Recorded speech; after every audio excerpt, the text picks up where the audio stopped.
अच्छा, गुरु गोविंद सिंह के नाम किस किसने सुना है? बहुत अच्छा, सबने सुना है। तो गुरु गोविंद सिंह जी सिखों के 10वें गुरु थे, ये हमको पता है। तो हमारे देश पर आज से लगभग 1200-1300 साल पहले विभिन्न बाहर से दूसरे देशों से आए हुए आक्रमणकारियों ने हमारे देशों पर आक्रमण किया था। तो जो हमारे देश के महापुरुष थे, राजा थे, वीर सेनानी थे, उन लोगों ने लगातार जो विदेशी आक्रमणकारी थे उनसे संघर्ष करा, उनसे लोहा लिया। वो संघर्ष लगातार 1200-1300 साल चलता रहा। तो गुरु गोविंद सिंह ने भी जो 1705 यानी कि आज से लगभग 318 वर्ष पूर्व की घटना है, 1705 की। गुरु गोविंद सिंह जी थे, उनके जो है 4 बेटे थे। सबसे बड़े अजीत सिंह, फिर जुझार सिंह, फिर जोरावर सिंह और फिर फतेह सिंह। किन्हीं ने सुना है चारों बेटों का नाम? अच्छा, तो ये 4 बेटे थे उनके, और जो सबसे बड़े बेटे थे वो 17 साल के, फिर 14 साल के, फिर 9 साल के और फिर 7 साल के।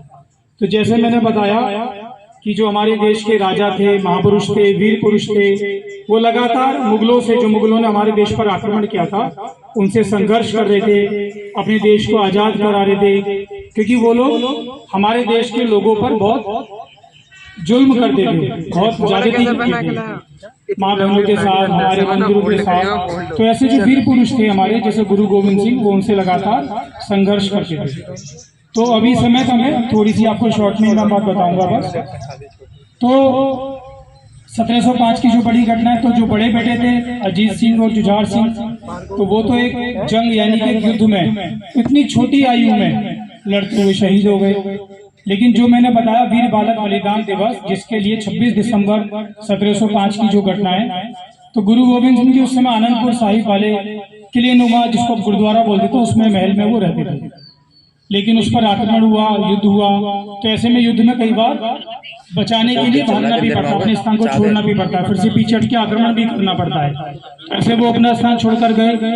उनकी दादी जी थी माता गुजरी देवी, तो उनके दादाजी थे गुरु तेग बहादुर, सुना होगा नाम आपने भी। और माता जी थे गुजरी देवी।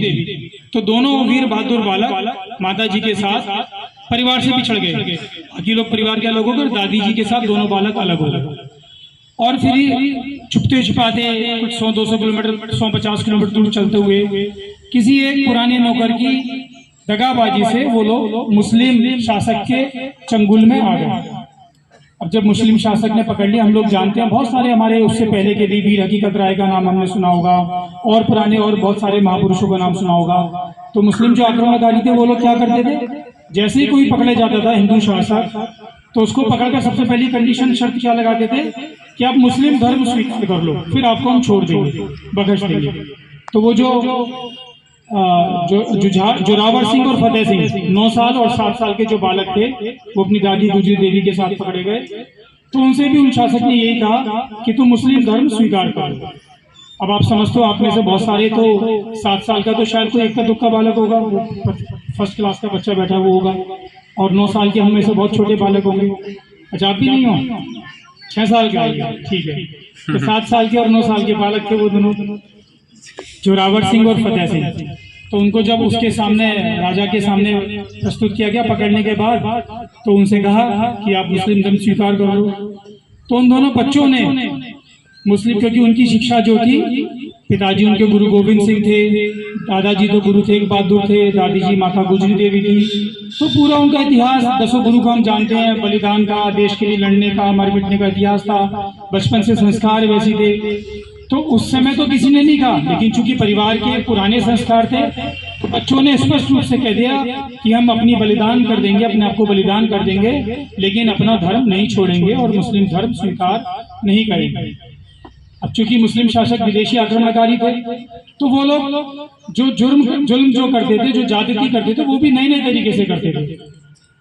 तो ये सब चला, बच्चों पर तमाम तरह के दबाव बनाए गए, ऐसा कर लो, वैसा कर लो, लालच दिया गया, लेकिन बच्चे टस से मस नहीं हुए।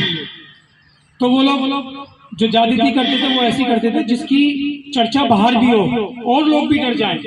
तो उनको क्या कहा गया कि इन दोनों बच्चों को अगर ये मुस्लिम धर्म स्वीकार नहीं करेंगे तो इनको दीवार में चुनवा दो। उसके बाद भी उन्होंने सोचा कि बच्चे डर जाएंगे, अपना धर्म छोड़ देंगे। बच्चे उसके बाद भी टस से मस नहीं हुए। तो उसके बाद दोनों बच्चों को खड़ा किया गया, दीवार जैसे ईंट की दीवार होती है उसकी चिनाई शुरू की गई। तो जब चिनाई शुरू हुई और चिनाई थोड़ी सी ऊंची हो गई तो जो बड़ा भाई था यानी कि जोरावर सिंह, उसकी आंखों में आंसू आ गए। जब उसकी आंखों में आंसू आ गए तो जो मुस्लिम जो शासक थे, जो सारे लोग वहां बैठे थे, उनके मन में हुआ कि अब ये बच्चे डर गए हैं, अब जो ये मान जाएंगे हमारी कंडीशन। तो उनसे पूछने के लिए पूछा कि इनसे अंतिम बार एक बार पूछ लेते हैं, डर गए हो तो इनको छोड़ भी देंगे और इनको मुस्लिम धर्म स्वीकार भी कर लेंगे। तो उनसे पूछा कि बेटे क्यों रो रहे हो, क्या बात हो गई, तो तुम्हें छोड़ना है, हिंदू धर्म छोड़ने को तैयार हो, मुस्लिम धर्म स्वीकार करने को तैयार हो? तो बोला नहीं, मैं इसलिए नहीं रो रहा कि मैं डर गया हूँ, मैं इसलिए रो रहा हूँ कि मेरे से छोटा भाई जो कद में छोटा है और मुझसे 2 साल पहले छोटा है मुझसे, और चूंकि दीवार की चिनाई होते होते छोटा बालक उसमें पहले आएगा, तो इसको देश धर्म के लिए मुझसे छोटा होने के बाद भी पहले बलिदान होने का मौका मिल रहा है और मुझे इससे थोड़ी देर बाद बलिदान। तो ये बात सुनकर तो जो बैठे थे आक्रमणकारी शासक, जो सब लोग बैठे थे, सब लोग समझ गए कि भारत के वीर किस मिट्टी के बने होते हैं।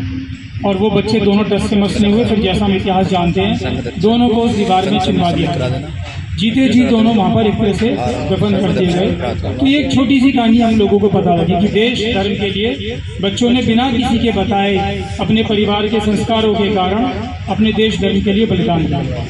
तो ये उन्हीं दोनों बालकों की याद में स्मृति में एक वीर बालक बलिदान दिवस, अब तो भारत सरकार ने भी 26 दिसंबर को उसको बड़े पैमाने पर बनाने का निर्णय लिया है, कल वो 26 दिसंबर। तो उसी स्मृति में हम लोगों ने आज ये बाल पथ संचलन रखा है, वीर बालक बलिदान दिवस।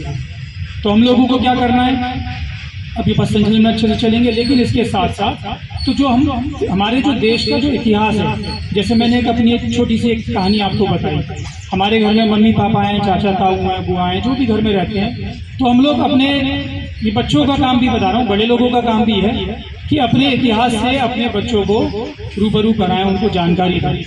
जैसे मैंने बार बार कहा कि जोरावर सिंह और फतेह सिंह को मौके पर किसी ने कहा नहीं कि आपको ऐसा करना है, लेकिन परिवार के संस्कार, देश की ऐसी बलिदानी परंपरा थी कि वो स्वतः ही उन्होंने वो निर्णय लिया।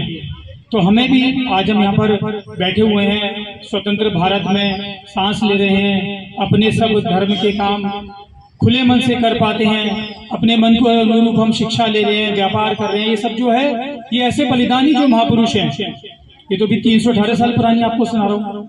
तो लगभग एक 1200-1500 साल पहले आक्रमण शुरू हो गए थे। कितनों के नाम पता है, कितनों के नाम भी नहीं पता है। और पूरे देश में ऐसे सब लोगों ने संघर्ष करा, जिसके कारण हमको स्वतंत्रता मिली। तो हमारी जिम्मेदारी क्या है सब बच्चों की, तो ऐसे महापुरुषों की कहानी हमको याद होनी चाहिए। अब तो सब बच्चे स्मार्टफोन, गूगल यूज करते हैं।